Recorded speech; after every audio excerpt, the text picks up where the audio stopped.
अस्सलाम वालेकुम। मैं हूं डॉक्टर इरफान अहमद। आप सबको खुशामदीद। मेरे साथ सफ़ीर अली हैं। इनकी 38 साल उम्र है। इनको एड़ी की दर्द है। 4 माह से परेशान हैं। मेरे पास आए, इन्होंने अपनी स्टोरी स्टार्ट की। सर मेरा फ्लैट फिट है।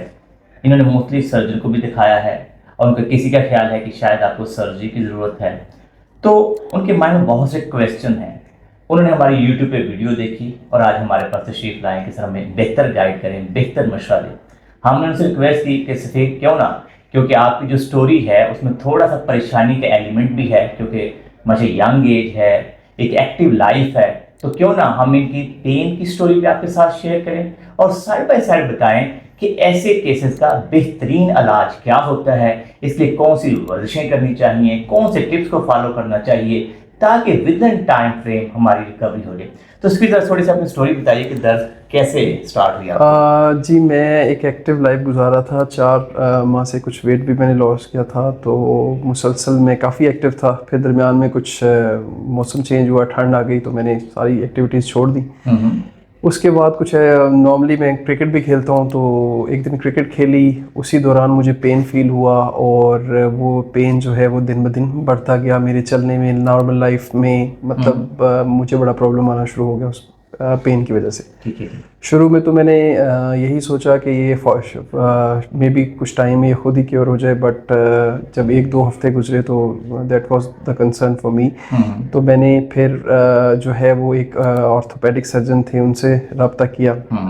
उन्होंने मुझे मेरा मतलब एग्ज़ामिन किया। मुझे एग्ज़ामिन करने के बाद उन्होंने मुझे जो रिकमेंड किया, उन्होंने कहा कि आपको फॉर द टाइम बीइंग हमें कुछ ट्रीटमेंट देना पड़ेगा, उससे आप वक्ती तौर पे ठीक हो जाएंगे, और फिर आपको थोड़ा बहुत मेडिसिन लेनी पड़ेगी और रेस्ट करें तो उससे आपका कुछ बेहतर हो जाएगा। मगर मैंने काफ़ी सारी एक्सपेंसिव मेडिसिन भी खाई।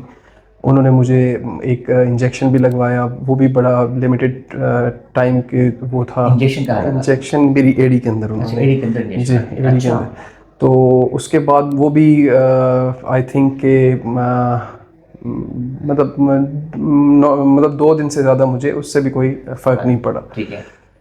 मेडिसिन में खाता रहा मगर मुझे कोई फ़र्क नहीं पड़ा। फिर मैंने एक और सर्जन है, उनको चेक करवाया, तो उन्होंने ये एडवाइस किया कि आप फ्लैट फिट हैं, आपकी जो है वो मसल जो है वो, आप एक तो हाई हील पहने, और दूसरा आपकी उन्होंने एक सर्जरी एडवाइस की कि इसकी सर्जरी बड़ी रेयर है, बड़े कम लोग करवाते हैं, और अभी ट्रायल बेसिस पे हो रही है, तो आप ये करवाएं। ठीक है। तो और तो कोई इशू नहीं था, मगर उस सर्जरी का जो सबसे बड़ा प्रॉब्लम था वो ये था, complete bed rest for 6 month. तो एक जॉब होल्डर के लिए ज़रा मुश्किल होता बिल्कुल है सही। ये सारी इतनी ज़्यादा रेस्ट और वो। तो इसलिए फिर मैंने आपकी वीडियो देखी, मेरी मदर ने मुझे शेयर की, तो वो भी बड़े कंसर्न थे इसको लेके। जब मैंने आपकी वीडियो देखी तो उसमें काफ़ी चीज़ें आपने बड़ी क्लियर तरीके से गाइड की थी, तो मैंने फिर आपको कॉल की, आपने मुझे टाइम दिया, तो मैं आज यहाँ हाजिर हूँ। अच्छा, इस पर हम 2-4 सवाल आपसे करते हैं बेसिक से, ताकि हमारे नाज़रीन को फायदा होगा। देखिए, जब भी एडी के दर्द का मरीज आएगा ना, तो उसमें 3-4 सवाल बड़े इंपॉर्टेंट, आप लोग घर में भी ये चीज़ों को लाजमी एवेल्यूएट करें। नंबर 1, कि जब आपको दर्द शुरू हुई तो आपने क्या नई एक्टिविटी की है, वो सबसे पहला आपके माइंड में होना चाहिए। लेट्स से फर्ज करें आपने कोई क्रिकेट खेलना शुरू कर दिया, जो कि पहले नहीं खेल रहे थे। लेट्स से 3-4 माह 6 माह में नहीं खेले, लेकिन उस दिन आपने कोई संडे को ज़्यादा खेल लिया। नंबर 2 एक्टिविटी, आपने कोशिश की कि मैंने रनिंग जॉगिंग करनी है, वेट बढ़ गया है, तो आपके दिल में आया कि अच्छा यार मैं पहले वॉक कर रहा था, अब मैं रनिंग जॉगिंग शुरू कर देता हूँ। तीसरी चीज पॉसिबिलिटी है कि आपने ये देखना है कि क्या आपका यूरिक एसिड क्या हालात है। जब पीएडी में दर्द आए तो सबसे पहले अपना यूरिक एसिड का टेस्ट करवाएं। यहाँ पे सफीर की जब मैंने थोड़ी सी ऑलरेडी हिस्ट्री ली, तो इनका जो यूरिक एसिड उस वक्त करवाया गया था वो 6 से ऊपर था। अच्छा, अब नॉर्मल जो वैल्यू है वो 4 से 7 है। अक्सर लोग यही समझते हैं कि यार हमारी जो यूरिक एसिड की वैल्यू है तो नॉर्मल रेंज में, जैसे 6 है, 6.5 है। ये तो देखिए कि जो लोग फ्लैट फिटेड होते हैं, ऑलरेडी उनकी मैकेनिक्स पाँव की खराब है, ऐसे लोगों में अगर यूरिक एसिड जो है 5.5 से ऊंचे पर चला जाए तो चांसेस होते हैं कि यूरिक एसिड जो है वो आपको एडी की दर्द का काज हो सकता है। तो लिहाजा सबसे पहले आपने यूरिक एसिड नीचे करें। दूसरा, आपने ये भी देखी कि शूज कौन से पहने आपने, क्या आपने शूज फ्लैट नहीं ज्यादा पहनना शुरू कर दिए या आपने नए शूज नहीं चेंज कर दिए। तो कई दफा वो एडी की दर्द का एक बड़ा सबब हमारे शूज मॉडिफिकेशन भी है। अब हम सफीर को लिटा के ये एक्चुअल देखेंगे कहाँ कहाँ वो दर्द की बात कर रहे हैं, कहाँ कहाँ उनकी दर्द की कंप्लेन है, ताकि आप लोगों को भी अंदाजा हो कि अगर इस तरह की दर्द है तो उसका बेहतरीन इलाज क्या है। तो आइए वीडियो के नेक्स्ट पार्ट पर चलते हैं। अच्छा फिर बताइए कि आपको दर्द कहाँ पे है, पहले वो तो बताएं पॉइंट। मुझे इस पॉइंट पे यहाँ से लेकर और ये पूरे पूरे इस एरिया में, ये जो एरिया है, ये मैं टच कर रहा हूँ जी, यहाँ पे काफी दर्द है। ये इस जगह पे सबसे ज्यादा, ठीक है ठीक, और ये एरिया और ये पूरा एरिया, ठीक है, यहाँ पे ज्यादा है, हाँ, और ये इस पूरे एरिया में ठीक। जैसे जैसे एरिया बढ़ता जाता है कम होता जाता है, ठीक। मगर ये एरिया जो है ये सबसे तो क्या ये दर्द ऊपर भी जाती है?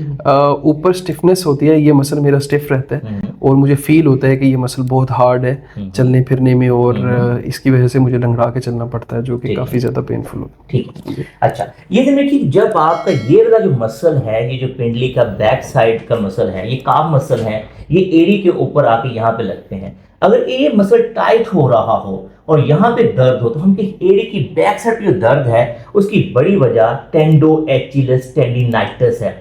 यानी किसी वजह से ये टेंडन ओवर यूज हुआ है और वो दर्द का काज बन रहा है। अब वीडियो के नेक्स्ट पार्ट में चलते हैं, यहाँ पे हम आपको इसका ट्रीटमेंट बताते हैं कि इसका बेहतरीन इलाज क्या है। अच्छा ये ध्यान रखिए, जो फर्स्ट लाइन ऑफ ट्रीटमेंट होता है ऐसे केसेस के अंदर वो है एक्टिव रेस्ट। अच्छा लोग रेस्ट और एक्टिव रेस्ट के अंदर बड़ा मुश्किल में पड़ जाते हैं। ये ध्यान रखिए, सबसे पहले अगर आपके राइट हैंड की इंजरी हो जाए या अगर फुट के अंदर प्रॉब्लम आ जाए तो ये स्लो रिकवरिंग केस होता है। इसकी वजह है कि आप 100% रेस्ट इस एरिया को दे ही नहीं सकते। आप सुबह उठेंगे, वॉशरूम में जाएंगे, ऑफिस जाएंगे और थोड़ी सी दर्द बेहतर होगी, हफ्ते के बाद खेल लेंगे, जैसा कि स्पीड भी ऐसा कर रहा है कि हफ्ते में एक दफ़ा खेल रहा है और वो कंफ्यूज है कि मेरी दर्द क्यों ख़त्म नहीं हो रही। तो ये ध्यान रखिए कि सबसे पहले जब तक आप 100% पेन फ्री ना हो जाएं उस वक्त तक स्पोर्ट्स एक्टिविटी नहीं होती। अब एक्टिव रेस्ट से मुराद ये है कि हमने इस जो एरिया है इसको ज़्यादा यूज होने से बचाना है। ऑल्टरनेटिव ऑप्शन हैं हमारी फिटनेस के, अगर आप बहुत ज़्यादा क्रेजी हैं फिटनेस के या वाकई आपको फिटनेस करनी चाहिए तो जिम में जाएं, साइकिलिंग करें, स्विमिंग पूल चले जाएं, बैठ के एक्सरसाइज कर लें, लेट एक्सरसाइज कर लें, इसके अलावा रोइंग मशीन होती है उस पर एक्सरसाइज कर लें, लेकिन इस एरिया के ऊपर एक्स्ट्रा स्ट्रेन ना डालें ताकि इसको रिकवरी का टाइम मिले। 99.99% लोग या हमारे सर्जन या हमारे फिजियो या डॉक्टर कहते हैं रेस्ट करें, पेशेंट क्या करता है कि वो मुकम्मल बेड रेस्ट पे चला जाता है या वो घर पे रहना शुरू हो जाता है और वो समझता है कि हफ्ते 10 दिन के बाद मेरे दर्द में बेहतरी आई है तो शायद मैं ठीक। ऐसा हरगिज नहीं होगा। तो सबसे पहले एक्टिव रेस्ट के प्रिंसिपल को समझ लें कि एक्टिव रेस्ट मीन्स हम इस एरिया को रेस्ट दे रहे हैं, ओवर यूज होने से बचा रहे हैं। सेकंड इसके अंदर लाइन ऑफ ट्रीट बनता है वो ये कि ये एरिया क्योंकि बहुत ज़्यादा टेंडर है और ये हड्डी के ऊपर टेंडन लगा होता है। अक्यूट पेन अगर आपको आ रही है, शदीद पेन हो रही है, आपसे चला नहीं जाए तो icing is the best option. आप आइस पैक लें, बर्फ क्रश के शापर में डालें, इस एरिया को हर घंटे के बाद, हर 2 घंटे के बाद 5 मिनट 2 मिनट से ठंडा करें, जब लगे बर्दाश्त नहीं हो रहा हटा दें, फिर इसको हटा लगाएं, बर्फ हटा दें। सेकंड बहुत अच्छा ऑप्शन है कि अगर बहुत एक्टिव बंदे हैं आप आराम से आएँ घर के अंदर, आप बर्फ क्रश करके एक बोल के अंदर एक टब के अंदर डाल दें और पाँव उसके अंदर भिगो दें, 1 से 2 मिनट रखें, 1 से 2 मिनट हटा दें, 1 से 2 मिनट रखें, 1 से 2 मिनट हटा दें। उससे क्या होगा कि ये जो सोरनेस है वो विद इन मिनट्स, यानी कि आपसे जादुई इफेक्ट होता है अगर शुरू के अंदर हम सही टाइम पे आइसिंग का इस्तेमाल करें। सुबह सो के उठते हैं तो ये सारा मसल बहुत टाइट हुआ होता है, या जैसे चल के आए हैं तो ये टाइट हो गया होता है। इसको अगर हम अच्छे तरीके से घर के अंदर अगर जैतून के तेल से अगर मसाज करते हैं, दबा लेते हैं तो उससे इसकी स्टिफनेस में कमी आ जाएगी। तो तीसरा लाइन ऑफ ट्रीटमेंट ये है कि हमने काफ मसल को मसाज करना, यहाँ पे हम मसाज नहीं करें, यहाँ तक टेंडन है वहां तक हम मसाज करें। चौथा लाइन ऑफ ट्रीटमेंट, जब हमें लगे हाँ यार अब पेन में इधर काफी कमी आ गई है तो फिर हमने साइड बाय साइड हल्के से ये स्ट्रेच है, ये काफ स्ट्रेच है, जेंटल सा फैमिली मेंबर से कहें कि आपको यूं ये स्ट्रेच करें, फिर आराम से वापस ले जाएं, फिर जेंटल सा ये स्ट्रेच करें। ये ध्यान रखिए कि स्ट्रेच इतना होना चाहिए जो स्लाइटली डिस्कम्फर्ट दे। ऑब्वियसली सफीर के केस में हमें ये पता है ये फ्लैट फिटेड हैं, ये टेंडन टाइट होते हैं तो हम उनको बहुत ज़्यादा फोर्सफुल स्ट्रेच नहीं करना, एज पर टॉलरेंस 10 से 15 सेकंड का होल्ड करें और फिर आराम से वापस ले जाएं। जो फिफ्थ लाइन ऑफ ट्रीटमेंट है वो है टेपिंग। अब वीडियो के नेक्स्ट पार्ट के अंदर मैं आपको सिखाता हूँ कि टेपिंग कैसे करते हैं। टेपिंग की बात की जाए तो बेसिकली केटी टेप, काइनेसियो टेप बड़ी इजी अवेलेबल है, ड्रॉ.com पे अवेलेबल है, इसके अलावा बहुत सारे ऑनलाइन सोर्सेज में ये चीज़ मिल जाती है, एक रोल फॉर्म में आती है। इसको तरीकेकार अप्लाई करने का ये कि आप एक सर्टन पार्ट में काट लेते हैं, आप देखेंगे मैं इनको अप्लाई कर रहा हूँ किस तरह से कि जो इनका एरिया ज़्यादा पेनफुल है वहाँ पे मैंने रख के इस तरह से स्ट्रेच करके ये लगा दी। ये इनका मेन टेंडर पॉइंट है, तो वो हमने वहां पे टेप कर दिया, ठीक है, ये पार्ट एक कर दिया। सेकंड हमने रीइंफोर्स किया थोड़ा सा, ये सारे जो मसल हैं, जो सारा फैट पैड है, जो टेंडर हुआ, उसको थोड़ा सा रीइंफोर्स करने के लिए मैंने एक और पीस उठाया और मैंने यूं टेप कर दिया। अच्छा, इसके बाद टेप कर जो है हमने क्या करना है, इस पूरे टेंडन को भी सपोर्ट करना, पाँव हम नीचे स्ट्रेच करेंगे और यहाँ पे आप भी देखेंगे कि मैं सीधा रख के, आप लोग भी बड़ी आसानी से घर पे अप्लाई कर सकते हैं, ये कोई मुश्किल चीज नहीं है। इस तरह स्ट्रेच करें, जितना के टेंडन के अंदर स्ट्रेच है करके, ये देखिए आराम से पूरा ये अप्लाई कर। उससे क्या फायदा होगा, जब ये चलेंगे तो क्योंकि इसमें इलास्टिसिटी है तो ये आपको सपोर्ट देना शुरू हो जाएगा, आपको लगेगा कि यार इसमें तो पेन में काफी कमी आ गई है। तो ये हमारा 5th लाइन ऑफ ट्रीटमेंट होता है।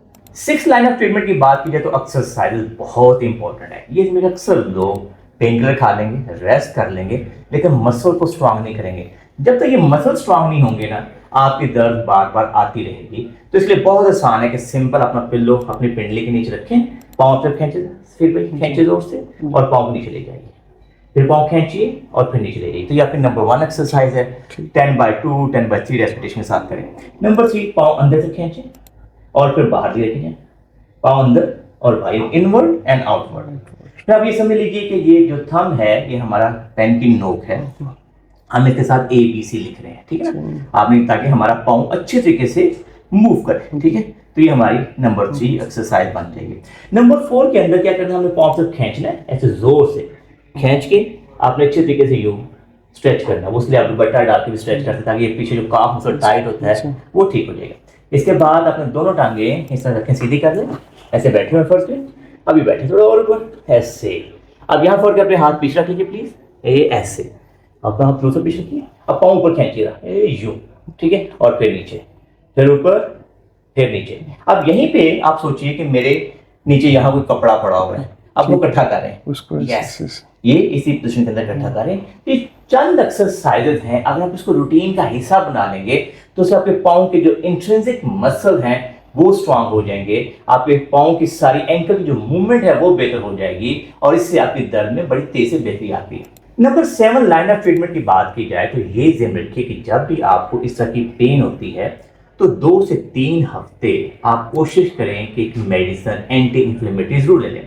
जैसे हमारे यहाँ बहुत सारे ब्रांड की अवेलेबल हैं, कैफ्लैम है, वॉरन है, कोई भी आप मेडिसिन लें, उसका एक ऑब्जेक्टिव ये होता है कि जब आपको एक्यूट इन्फ्लेमेशन होती है तो इसमें हेल्प करती है, पेन में कमी आएगी, स्वेलिंग में कमी आएगी और जल्दी ठीक हो जाएंगे।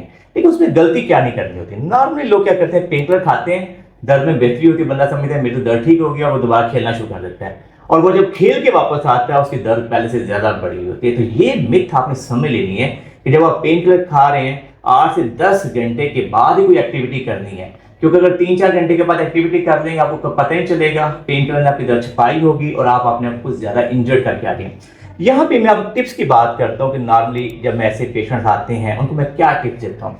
सफेद के केस में जैसे आपने शुरू में जब ये डिस्कशन कर रहे थे, मुझे टीका भी लगा है, वहां पे हमारे कान खड़े हो जाते, हम हाई अलर्ट हो जाते हैं, यार टीका इतनी जल्दी क्यों लगा दिया गया। ये बड़ा कॉमन है, पेशेंट भी कई दफा चाहता है कि मेरी जल्दी जल्दी दर्द खत्म हो जाए, सर्जन भी ये चाहता है कि मैं कोई जादुई इफेक्ट डाल दूं।